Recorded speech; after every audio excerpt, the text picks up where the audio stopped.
Ano yan? Ineng, ikaw kaya ay mapapaibig sa 30 na? Hintay ka, ako yung upo muna. Naku, kaliwanag naman din eh. Teka. Aray, aray! Ano ka diyan? Ay, areho, ang sagot ko day yan. Ay, kayo baga ho ay naniniwala sa age doesn't matter. Oh, ay ako ho ay naniniwala dahil ho ang akin ho mga magulang ay kung hindi ho ako nagkakamali ay 10 years. Ay, hindi. Ay, ilang ga, inay, naku, Almost mali 13 pala ako. years Ano, yata. 13, ayan, tama, Almost tama. 13 years. Naku. Almost 13 years pala ang Hindi kanilang mo alam, age eh, gap. magulang mo. Oo nga, minsan ay nakakalimot din na yung mga gayon eh.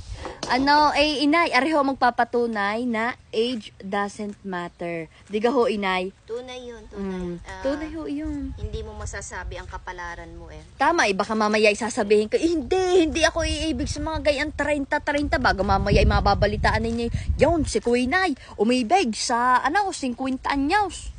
Oh, di ka ho, inay. Oo, tunay yun. Di ba? Kahit ako noon, di ka? Oh, ay, nagsasabi ninyo dati. Hindi ko naisip na ang iibigin ko, ang mamahalin ko ay mas lamang yung edad sa akin. Ayun nga, almost 13 years kami. Pero eto, ayan, buhay na buhay. Kami yung magpapatunay na totoo yun. Age doesn't matter. At tsaka hindi nyo rin kasi masasabi ko sino yung inilaan sa inyo, di ka ho, gayo. Maniwala kayo sa kapalaran. Kung yun ang nakalaan para sa iyo, hindi mo yun mababali eh.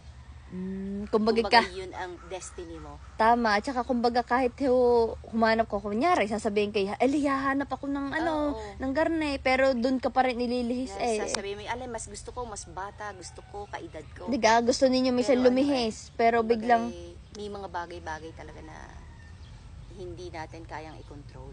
yun, Yun na yun. tama. Yun yung tinatawag na kapalaran. Yun. Ay ngayon, magandang ating usapin ngayon. Diga? Kaya kung kayo, kayo ga, tatanungin ko, ako naman magtatanong sa inyo, naniniwala baga kayo sa age doesn't matter? Mag-comment kayo ngayon, mag-comment kayo.